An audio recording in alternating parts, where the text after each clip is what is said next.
Ooh, another rainy day. So, um, trip down memory lane. The story about this one is this is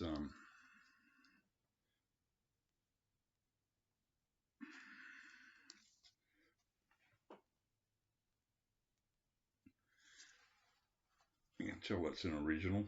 It's got ringware.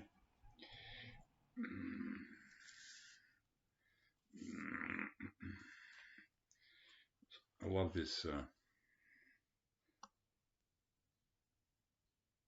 I love the colour of this Decca. This is an original. I love the colour of this Decca. Only appeared on EPs in Australia. The colour's washed out here today. Bad reception because of the weather, but it's actually a beautiful turquoise colour. And this was highly sought after EP for many, many, many years. Long before maybe the late 70s, mid 70s, the Them albums started reappearing. But for many, many years, Them albums and EPs and singles were the sort of things, if you found them at church fetes or wherever, you just went, oh my God, because they were very, very hard to find in Australia. Because once they fell off the charts, they just stopped pressing them. And this is a long time before CDs or anything else. So this one, the story is, I actually have Gloria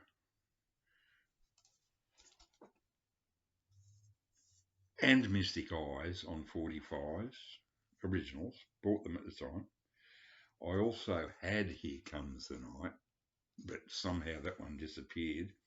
And there's only one really weak track on here, One More Time, just a throwaway track. They didn't make great albums. They tended to have such strong singles that the other tracks sort of were like, almost imitations. So they weren't a great albums band, not really. But the thing about them was they were just something really cool about them. I mean, even Van Morrison, that little runt, sort of looks, you know, like a surly little punk. And every time I used to look at these faces, this guy here looks like a guy that lived down the end of my street. That guy there looks exactly like one of the members of the Masters Apprentices, the Australian band. Um, all Irish kids. Yeah, Mystic Eyes EP. This was just one of those grails. If you found these, so the story with this one is, I've told this a million times and I'll say it a million times again. I moved to South Australia when I was a kid. My dad was transferred there for, had a lot to do with the um, Jindavik rocket tests out in the desert there. So we went down there for almost 12 months and lived on the beach at Grange, a beachside suburb of Adelaide, South Australia. Moved there from Gymea Bay, Sydney, Australia. I loved it there, but the thing is, I got bullied a lot because there's a very strong English, Scottish population down there, and they used to call me convict because I came from Sydney, which was a convict colony. South Australia was a free colony; it had no convicts. So I copped a bit of ribbing there. I fought my way around the schoolyard. They got to accept me, and the thing is, when I went down there, they were 2 years behind New South Wales for education. This is primary school, fifth class, I think I was, fourth or fifth class, and about 2 years behind. So I fell behind over 12 months.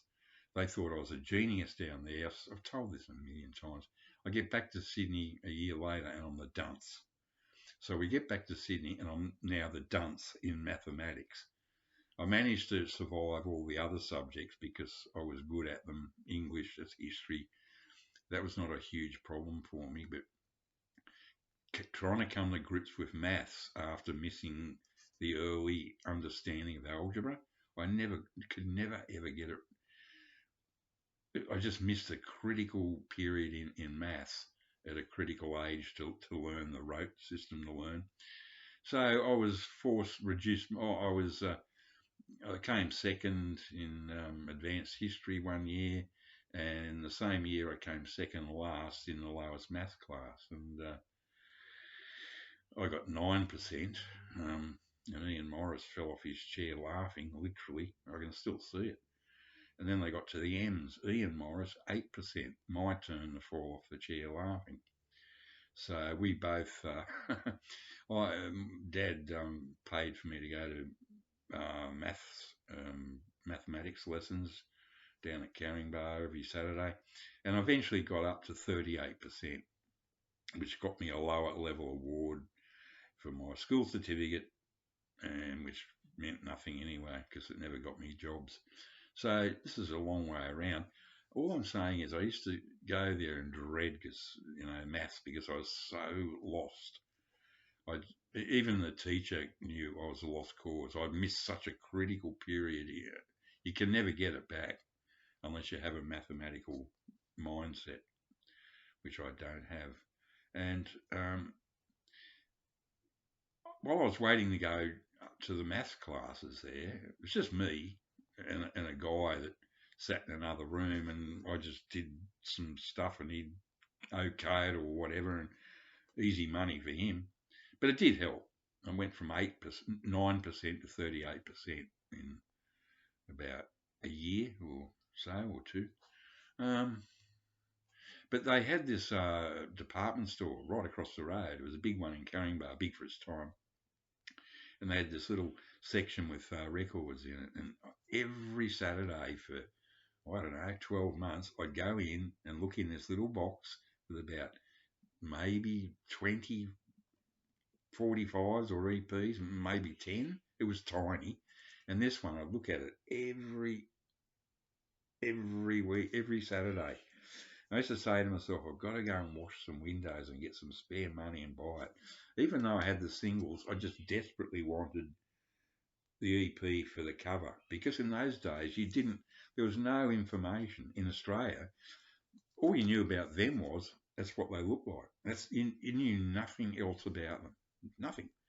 There was no, you didn't know. It was great actually, because you had to imagine things, and the imagination tends to be better than the reality. So I looked at this and looked at it and looked at it, and then one day I went to buy it, and yes, someone bought it. It went. And I did not get a copy of this until about 12 years ago. I paid $50 for this. It's in great condition, and I got it for $50. And to me, that was money well spent, because it was an icon, an iconic thing for a teenager in Australia back then. There was something about them that was just so much cooler than the Stones. They were, I don't know, they were, the Animals and them are never quite given enough. I had all those early Animals EPs too. I mean, I had the Stones ones, no Beatles, but there was something about them, that was really special. So there it is, washed out colour and all. This looks a lot better sitting here than it does on that camera. So that's just a little trip down memory lane, and just the story of that EP. How circumstances led me to go and stare at it every Saturday for months and months, and then one day it was just gone. And then I never ever saw one in the wild again until 12 years ago. So there you have it. That's all. Take care now.